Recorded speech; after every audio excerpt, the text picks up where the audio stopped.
आज हम पढ़ेंगे ह्यूम्यूलिन ह्यूम्यूलिन कैसे सिंथेसाइज की थी एले लिली जो अमेरिकन कंपनी थी उसके साइंटिस्ट ने।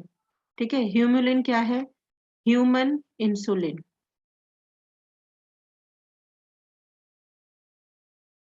तो यहाँ पे एक क्वेश्चन मैंने आपसे कल पूछा था कि क्या जरूरत पड़ गई ह्यूम्यूलिन बनाने की, ह्यूमन इंसुलिन बनाने की।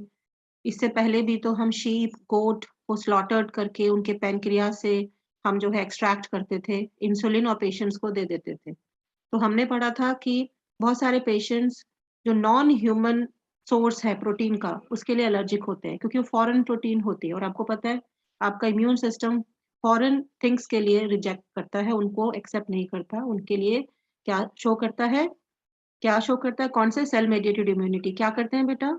उन्हें वो can they can discriminate between cell, हाँ, self and non self, cells and molecules. तो बाहर से दूसरे सोर्सेस से, नॉन ह्यूमन सोर्सेस से, शीप से, पिग से, कैटल से आप जब ह्यूमनिन ले रहे थे तो आपका इम्यून सिस्टम उसे बहुत बहुत केसेस में, कुछ केसेस में एक्सेप्ट कर रहा था, कुछ केसेस में एलर्जी कर रहा था, इम्यूनोलॉजिकल रिस्पॉन्सेस हो रहे थे। तो इसीलिए ह्यूमन इंसुलिन बनाने की जरूरत पड़ी। उसके बाद मैंने बोला कि हम बड़े आसान तरीके से बोल देते हैं, let me take a pen.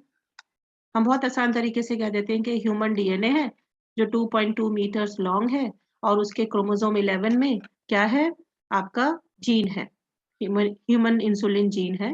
ठीक है, तो लेट अस से ये जीन हो गई। ठीक है, और इसको हमने रेस्ट्रिक्शन एंडोन्यूक्लियस से कट करके प्लास्मिड में इंट्रोड्यूस कर दिया। सेम एंजाइम से कट लगाएंगे, आप जानते हैं, आप पढ़ चुके हैं फर्स्ट चैप्टर ऑफ बायोटेक्नोलॉजी। और प्लास्मिड जो है रिकॉम्बिनेंट प्लास्मिड हो जाएगा, रिकॉम्बिनेंट डीएनए। और क्योंकि प्लास्मिड एक वेक्टर भी है, बैक्टीरिया में वो पहुंचा देगा और बैक्टीरिया उस जीन को बनाने लगेगी। नहीं, बैक्टीरिया उस जीन को एक्सप्रेस नहीं कर पाएगी, फुली एक्सप्रेस नहीं कर पाएगी।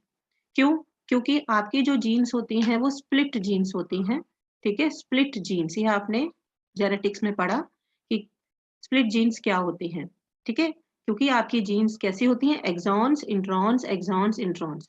तो कोडिंग सीक्वेंसेस के बीच में नॉन कोडिंग सीक्वेंसेस होते हैं। तो बैक्टीरिया ऐसी जीन्स को एक्सप्रेस नहीं कर सकता। क्यों? क्योंकि बैक्टीरिया की खुद की जीन्स कैसी होती हैं? स्प्लिट नहीं होती। ठीक है, उनके सारे जो कोड्स होते हैं वो क्या होते हैं? जो नाइट्रोजनस बेसिस होते हैं, आई मीन टू से उनकी जो जीन्स होती हैं वो क्या होती हैं? स्प्लिट नहीं होती। ठीक है, और वो एक्सप्रेस करती हैं, उनमें इंट्रॉन्स नहीं होते हैं। गॉट इट बच्चे? You got the point? इतना यस समझ आया? तो इसीलिए यहाँ पे हम थोड़ा सा क्या हो रहे थे, हमारा बैक्टीरिया यहाँ काम नहीं आ रहा था, इकोलाई बैक्टीरिया काम नहीं आ रहा था। अगर हम या कोई भी बैक्टीरिया में अगर आप जीन इंट्रोड्यूस कर रहे थे तो वो आपको एक्सप्रेस करके, फुली एक्सप्रेस करके, फुली आप कह लीजिए कि फॉर्म में, आपको मेच्योर फॉर्म में इंसुलिन नहीं दे पा रही थी।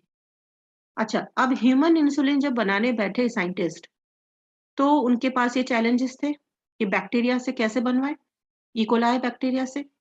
तो सबसे पहले तो अगर आप कोई चीज बनाने जा रहे हो तो आपको उसका स्ट्रक्चर पता होना चाहिए। ठीक है, तो कल हमने पढ़ा था, ये हम पढ़ चुके थे लेकिन एक बार और, क्योंकि पूरा टॉपिक एक बार और पढ़ रहे हैं। तो हमने देखा कि जो इंसुलिन होती है वो प्रो इंसुलिन के फॉर्म में प्रोड्यूस होती है पहले। क्योंकि आप जानते हो कि जितनी भी प्रोटीन डाइजेस्टिंग एंजाइम्स होती हैं या प्रोटीनेशियस हार्मोन होते हैं वो पहले इनएक्टिव फॉर्म में प्रोड्यूस होते हैं, क्योंकि उनके एंजाइम्स हैं वो डाइजेस्ट कर सकते हैं, डिस्ट्रॉय कर सकते हैं, इनएक्टिव कर सकते हैं उन्हें। इसलिए जब उनको जब उनको टारगेट सेल्स मिलेंगे तभी वो एक्टिव होते हैं। तो ये मैकेनिज्म तो हमारी बॉडी का है, हमारे सेल्स का है कि उसको प्रोसेसिंग करके मैच्योर कर देना। बट इट, तो प्रो इंसुलिन के फॉर्म में ये इंसुलिन बनी हमारी बॉडी में और ये इमेच्योर है, इमेच्योर इंसुलिन होती है।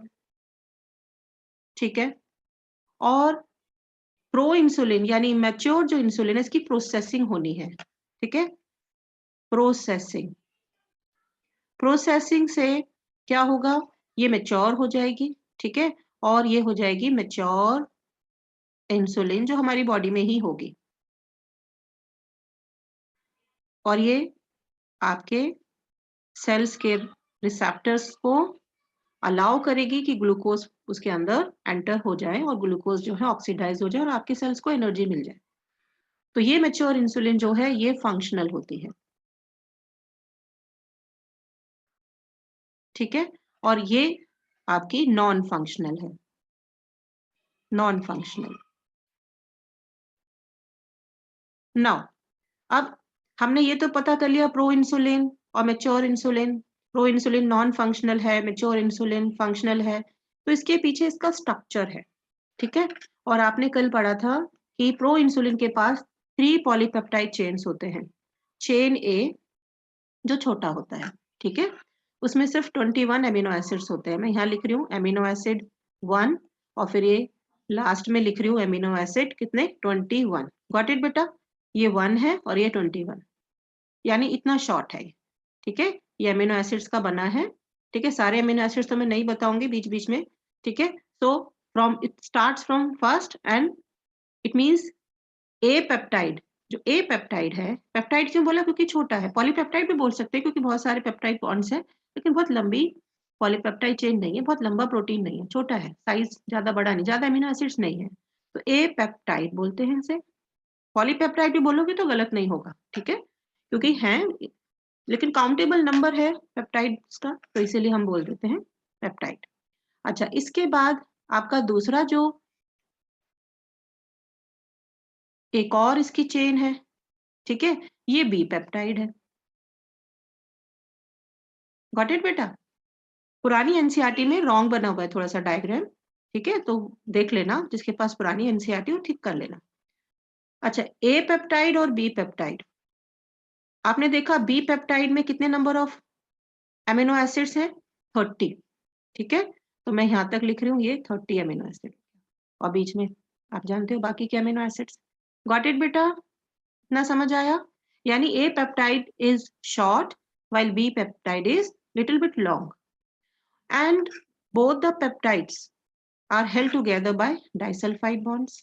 ये disulfide bond से attached है, क्योंकि no doubt sulphur containing amino acids होंगे, आमने सामने आएंगे तो आपके कोवेलेंट बॉन्ड बनेंगे, डाइसल्फाइड बॉन्ड बनेंगे, और एक बॉन्ड आपके यहाँ पर भी है।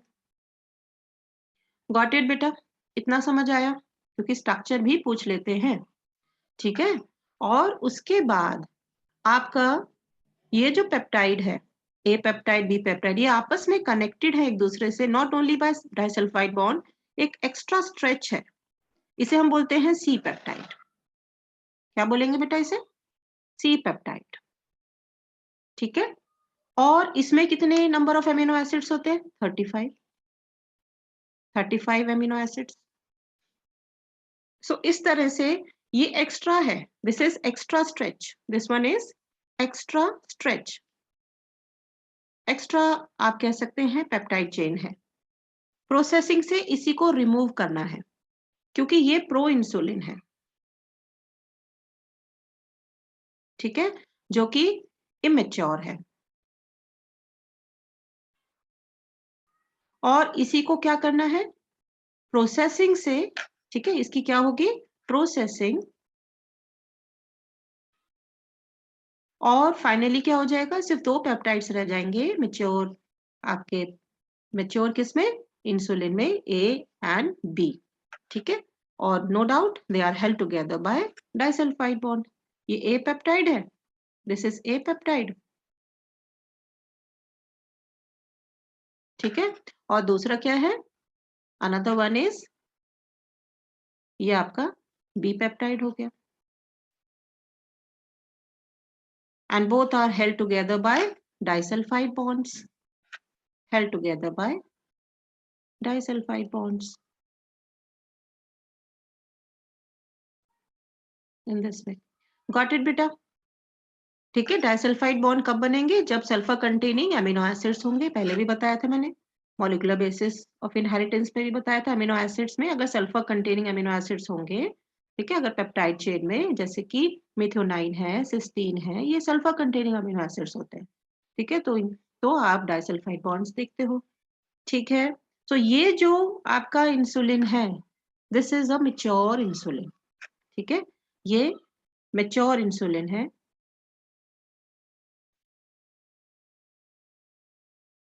तो ये स्ट्रक्चर तो साइंटिस्ट को पता है, ठीक है, लेकिन प्रॉब्लम ये आ रही थी कि जब हम जीन को कट करके, ह्यूमन डीएनए से कट करके बैक्टीरिया में इंट्रोड्यूस कर रहे थे, तो बैक्टीरिया क्यों प्रोसेसिंग करेगा? और पहले तो स्प्लिट जीन्स होती है, बैक्टीरिया एक्सप्रेस ही नहीं करेगा उसे। तो साइंटिस्ट ने क्या किया, पहले तो ए पेप्टाइड का सीक्वेंस उन्हें पता है कि ए पेप्टाइड में कौन कौन से अमीनो एसिड्स हैं, फर्स्ट पोजीशन पे क्या है, सेकंड पोजीशन पे क्या है। आप जानते हो अमीनो एसिड्स का सीक्वेंस बहुत क्या होता है, स्पेसिफिक होता है। फर्स्ट पोजीशन पे मान लीजिए अगर वेलाइन है तो वेलाइन ही होना चाहिए, ये आप पढ़ चुके हो सिकल सेल एनीमिया डिसऑर्डर्स में। सेकंड पोजीशन पे मिथ्योनाइन है, लेट अस से I am just giving an example, तो मिथ्योनाइन ही होना चाहिए, नहीं होगा तो कोई और होगा तो म्यूटेशन हो जाएगा और नॉर्मल इंसुलिन नहीं बनने वाली। तो ये सीक्वेंस साइंटिस्ट को पता है। इस सीक्वेंस के बेसिस पे साइंटिस्ट ने क्या कर लिया, आरएनए बना लिया। ये ए आरएनए है, ठीक है। अकॉर्डिंगली उतने नाइट्रोजनस बेसिस आ जाएंगे। अगर यहाँ पे 21 अमीनो एसिड्स हैं, कितने अमीनो एसिड्स हैं बेटा, 21 अमीनो एसिड्स हैं, तो 21 को 3 से, क्योंकि जेनेटिक कोड क्या होते हैं, ट्रिपलेट होते हैं, तो 3 से मल्टीप्लाई करिए, कितना आ जाएगा, 63। इतना लंबा इन्होंने क्या बना लिया, ए आरएनए मतलब जो ए पेप्टाइड बनाएगा। और ऐसे ही इन्होंने क्या बना लिया, बी आरएनए। गॉट इट बेटा, समझ आ रहा है, बी Yes, आरएनए, ma'am. ठीक है। ओके, तो 5 प्राइम टू 3 प्राइम इसकी भी डायरेक्शन होनी चाहिए। सीक्वेंस क्योंकि हमें पता है अमीनो एसिड्स का बी पेप्टाइड में, तो उसके अकॉर्डिंग हमने बना लिया, ठीक है, आरएनए बी आरएनए। और क्योंकि इसमें 30 अमीनो एसिड्स हैं और ट्रिपलेट होते हैं नाइट्रोजनस बेसिस, तो कितने नाइट्रोजनस बेसिस के पास होंगे, आप जानते हैं, मल्टीप्लाई करिए इसे, 90 हो जाएंगे। गॉट इट बेटा, तो यहाँ ये 90 हो जाएंगे। गॉट इट, 90 क्या है, ये नाइट्रोजनस बेसिस है, यानी ज्यादा लंबे आरएनए नहीं है, छोटे छोटे टुकड़े हैं आरएनए के जो साइंटिस्ट ने आर्टिफिशियली सिंथेसाइज कर लिए लेबोरेटरी में, in vitro. Got it, got it, समझ आ गया। अब क्या करना है, अब आपको पता है हमें आरएनए से डीएनए लेना है, क्योंकि डीएनए ही जीन है, ठीक है। और क्योंकि बैक्टीरिया में डीएनए होता है जेनेटिक मटेरियल, तो हमें डीएनए में इंट्रोड्यूस करना है, बैक्टीरिया के डीएनए में इंट्रोड्यूस करना है अपने डीएनए को। तो पहले हमने आरएनए बनाया, फिर हम डीएनए बनाएंगे। और आप बहुत अच्छे से जानते हो रिवर्स ट्रांसक्रिप्टेज, उसमें क्या होता है, रिवर्स ट्रांसक्रिप्टेज में यहाँ आपको वायरस की जरूरत पड़ेगी, ठीक है। ये वायरस लिया आपने, ठीक है, इस वायरस का अपना खुद का जीनोम है, क्योंकि ये रेट्रो वायरस है, इसे पहले डिसार्म्ड कर देंगे, याद रखिएगा। डिसाउंड मतलब जो भी इसकी हार्मफुल जीन है, कैंसर कॉजिंग जीन या जो भी हार्मफुल जीन है, उसे हम रिमूव कर देंगे और उसकी जगह पे ये उसका आरएनए है, मान लीजिए आरएनए है किसका, ये रेट्रो वायरस हो गया, ठीक है। और अपनी जीन को हम यहाँ इंट्रोड्यूस कर देंगे, ये मान लीजिए ए जीन हो गई, ठीक है, ये ए आपकी ए आरएनए है, ठीक है, दिस इज ए आरएनए। इसी तरह से आपने एक और वायरस लिया, नो डाउट रेट्रोवायरस ही होना चाहिए, ठीक है, उसके भी आरएनए में, क्योंकि आरएनए यहाँ पे रेट्रोवायरस का जेनेटिक मटेरियल है, उसमें भी आपने क्या इंट्रोड्यूस कर दिया, यहाँ पे अब बी आरएनए इंट्रोड्यूस कर देंगे, ये बी आरएनए है। गॉट इट बेटा, समझ आया, डिसार्म्ड करेंगे दोनों को ही, ठीक है, ये ए आरएनए है। यू गॉट द पॉइंट, समझ आ रहा है, Yes, ma'am. ओके। हाँ, तो ये दोनों क्या है, रेट्रोवायरसेस, ठीक है। अब हम क्या करेंगे, I need space, so kindly take the screenshot, ठीक है, काइंडली टेक द स्क्रीनशॉट। अच्छा, अब आप नेक्स्ट आ जाइए। अब क्या करेंगे, हमने रेट्रोवायरसेस तो बना लिए, अब हमें उनको एनिमल सेल्स में इन्फेक्शन करना है, ठीक है, ये एनिमल सेल्स हैं, ठीक है। एनिमल सेल्स को आपको वायरसेस का इन्फेक्शन आपको एनिमल सेल्स के अंदर करना है। और कौन से वायरसेस, जो कि अब आप जेनेटिकली इंजीनियर कर चुके हैं, वो वायरसेस अभी वेक्टर हैं, ठीक है, क्योंकि इसके पास आपके डिजायर जीन है, वो हमें एनिमल सेल में इंट्रोड्यूस करनी है, ठीक है। ये एनिमल सेल का न्यूक्लियस हो गया, ये एक एनिमल सेल है, लेटस से, ठीक है। ये दूसरा कल्चर किया हुआ है आपने, जिसमें आपने वायरस का इन्फेक्शन कराना है, वो वायरस जो कि हमारे अंदर क्या कर सकता है, अपना जेनेटिक मटेरियल इंट्रोड्यूस कर सकता है, मल्टीप्लाई कर सकता है। Got it. और ये क्या है, ये वायरस है, आप जानते हो, ये वायरस है। इसके पास क्या है? आपकी जीन है, यानी आपका आरएनए है। ठीक है, ओके, क्योंकि हमें आरएनए से डीएनए बनवाना है, राइट। सो और इसके पास खुद का भी अपना आरएनए है, लेकिन वो डिसआर्म्ड कर चुके हैं हम अभी अभी देखा आपने। तो ये ए आरएनए हो गया, ये बी आरएनए हो गया। अब आप इन्फेक्शन कराएंगे। आपको पता है वायरस की प्रॉपर्टी होती है कि वो अपना जेनेटिक मटेरियल इंट्रोड्यूस करता है सेल के अंदर, जिस भी सेल में इन्फेक्शन करता है। या आप एचआईवी वाले मैकेनिज्म में पढ़ चुके हो कैसे मल्टीप्लाई करता है ना। तो जब ये वायरस इन्फेक्ट करेगा, ठीक है, एनिमल सेल को जो कल्चर किया हुआ है आपने लेबोरेटरी में, तो ये सिर्फ अपना जेनेटिक मटेरियल इंट्रोड्यूस करेगा। और रेट्रोवायरस का जेनेटिक मटेरियल बेटा क्या होता है, आप जानते हो क्या होता है? आरएनए। ठीक है, तो इस हाँ, तो इसने आरएनए इंट्रोड्यूस कर दिया आपके सेल में, यानी एनिमल सेल में जो कल्चर किया हुआ है।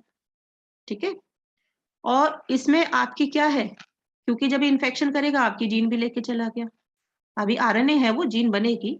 ठीक है, कौन सी जीन? ए जीन और यहाँ बी जीन। अब आपको पता है कि आरएनए वायरसेस के पास, रेट्रोवायरसेस के पास रिवर्स ट्रांसक्रिप्टेज एंजाइम भी होती है। तो आरटी की हेल्प से, आरटी मतलब रिवर्स ट्रांसक्रिप्टेज, क्योंकि मैं कई बार बता चुकी हूँ, फुल फॉर्म अभी नहीं लिख रही हूँ, और ये एब्रीवेशन भी नहीं है, ध्यान रखिएगा। रेट्रो क्या है? ये रिवर्स ट्रांसक्रिप्टेज एंजाइम है जो ऑलरेडी वायरस के पास है। उससे ये क्या करेगा? आरएनए से सीडीएनए बनाएगा बेटा। क्या बनाएगा? सीडीएनए। ठीक है, ये बन गया कॉम्प्लीमेंट्री डीएनए। कॉम्प्लीमेंट्री जानते हैं आप, है ना। अगर आरएनए के पास यहाँ ए है तो यहाँ डीएनए के पास टी होगा, यहाँ आरएनए के पास यू है तो यहाँ डीएनए के पास क्या होगा? ए होगा। कॉम्प्लीमेंट्री हो गया। ठीक है, यहाँ पे भी ये कॉम्प्लीमेंट्री क्या बन गया? आरएनए। आरएनए से डीएनए बन गया, तो ये भी सी डीएनए है। अब क्योंकि ये डीएनए कॉम्प्लीमेंट्री है, तो इस जीन का भी कॉम्प्लीमेंट्री यहाँ बन गया है। ठीक है, जीन का भी कॉम्प्लीमेंट, आपकी जीन भी क्या बन गई? डीएनए। अभी सिंगल स्टैंडर्ड है। होस्ट की होस्ट की याद रखिएगा, होस्ट की डीएनए पॉलीमरेज को यूज करके ये सी डीएनए एक और कॉपी बना लेगा और ये डबल स्टैंडर्ड हो जाएगा। Got it? ये हो गया डबल स्टैंडर्ड। ठीक है, हो गया डबल स्टैंडर्ड बेटा। क्या यूज करके? होस्ट की डीएनए पॉलीमरेज। ये मैकेनिज्म आप कर चुके हो, ये मैकेनिज्म आप पहले एचआईवी वाले उसमें कर चुके, कोई नई चीज नहीं है ये। ठीक है, अब क्या होगा? Yes ma'am.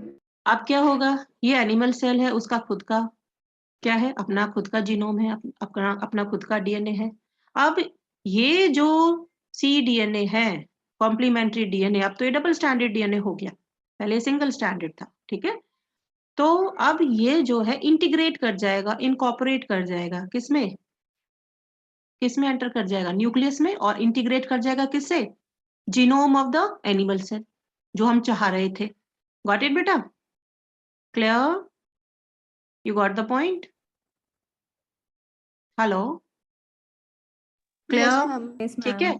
और क्योंकि ये डीएनए बनता ही जा रहा है, बनता ही जा रहा है, तो हम इसको आइसोलेट कर सकते हैं, इस डीएनए को। ठीक है, गॉट इट? क्योंकि इंटीग्रेट करके क्या होगा? वायरस अपने लिए प्रोजेनी बनाएगा, नई प्रोजेनी बनेंगे, नए आरएनए बनेंगे। हाँ, हमें मल्टीपल जीन्स मिल जाएंगी जब मल्टीप्लाई करेगा वायरस, आप जानते हो। लेकिन अभी हमें क्या करना है? हमें तो जीन चाहिए, हमें ये जीन मिल गई। देखिए, ये रही हमारी जीन ए पेप्टाइड वाली और ये बी पेप्टाइड वाली। गॉट इट बेटा? ये इस डीएनए को, कॉम्प्लीमेंट्री डीएनए जो अब डबल स्टैंडर्ड हो गया, उसे हम आइसोलेट कर लेंगे इंटीग्रेट होने से पहले। क्लियर? और इंटीग्रेट भी हो जाता है बाद में, हमने तो कलेक्ट कर लिया, इंटीग्रेट भी हो जाता है, तो नए जो प्रोजेनी बनेगी वायरस की, उनके सबके पास क्या होगा? रेस्पेक्टिव क्या होगा? आरएनए मॉलिक्यूल होगा। तो हम मिलियंस ऑफ कॉपीज बनवा सकते हैं अपने डिजायर्ड जीन की। बार बार आपको वो काम नहीं करना पड़ेगा कि कट करो, पेस्ट करो, इंट्रोड्यूस करो। Got it? समझ आया इतना? Got it? यस। अच्छा, अब ये जीन, अब ये जीन हमें डबल स्टैंडर्ड डीएनए हमें मिल गया। यहाँ भी ये डबल स्टैंडर्ड डीएनए हमने आइसोलेट कर लिया एनिमल सेल से। ठीक है, ठीक है, तो ये डबल स्टैंडर्ड डीएनए में क्या है? इस डीएनए में ए ए क्या है? ए जीन है, ए पेप्टाइड की जीन है, जीन फॉर ए पेप्टाइड। इस डबल स्टैंडर्ड डीएनए में जीन है for B peptide, B peptide gene है इसमें। डन बेटा? Got it?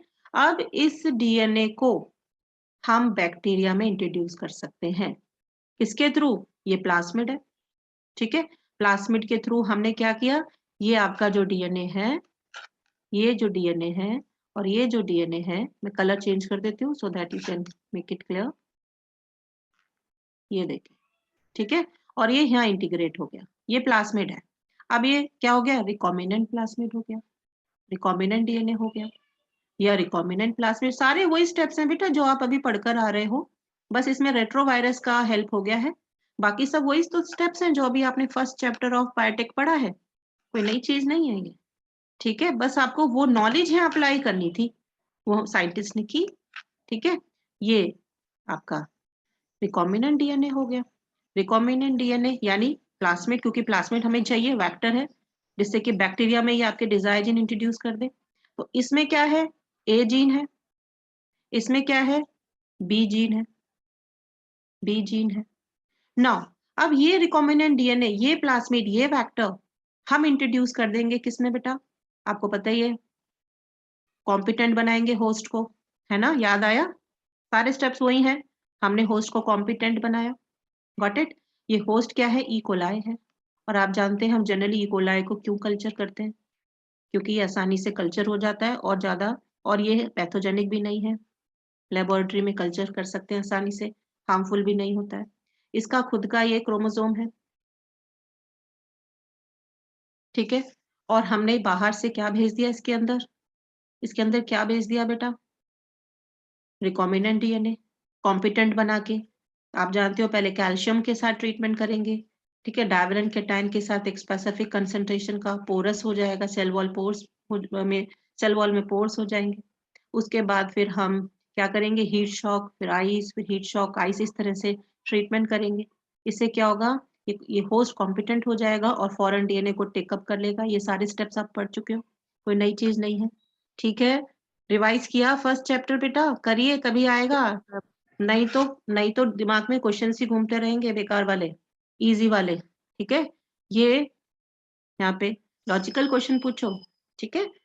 सो यहाँ पे ये इंट्रोड्यूस हो गए, ठीक है, टेकअप कर लिया बैक्टीरिया ने, होस्ट ने, और अब ये बैक्टीरिया के पास क्या है, देखिए याद रखिएगा, दो अलग अलग बैक्टीरिया लेने हैं। एक सेट ऑफ बैक्टीरिया आपको ए जीन एक्सप्रेस करके देगा, यानी ए पेप्टाइड बनेगा, ठीक है। और दूसरा जो बैक्टीरिया है, अलग कॉलोनी है, इकोलाई की है, उसमें आप बी जीन वाली प्लाज्मिड को इंट्रोड्यूस कर देंगे, ठीक है, ये हो गया इंट्रोड्यूस, ठीक है। और क्योंकि इन प्लाज्मिड्स में आपके रेस्पेक्टिव क्या है बेटा, हेलो, आपके रेस्पेक्टिव क्या है, जीन्स है, ओके, ठीक है, ए जीन है ये और ये बी जीन है, याद रखिएगा, दोनों रिकॉम्बिनेंट डीएनए एक ही इकोलाई में नहीं ऐड करने, अलग अलग इकोलाई में।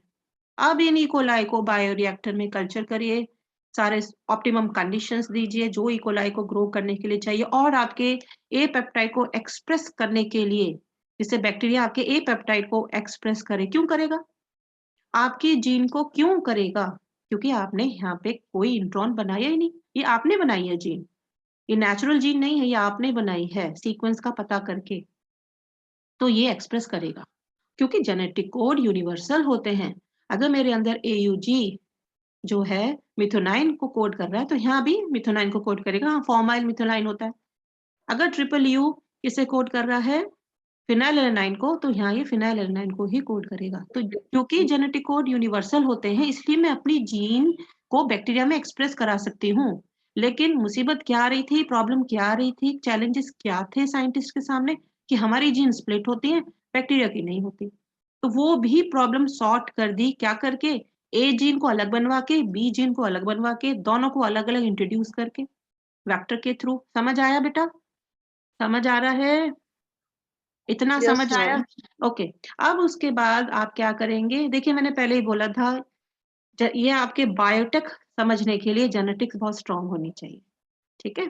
तो जेनेटिक्स ही हमारा 2 महीने में खत्म हुआ था, हम कहें हम पहले जेनेटिक्स पढ़ा लें आपको फिर बायोटेक, ऐसा पॉसिबल नहीं है, वो हम पढ़ा चुके हैं।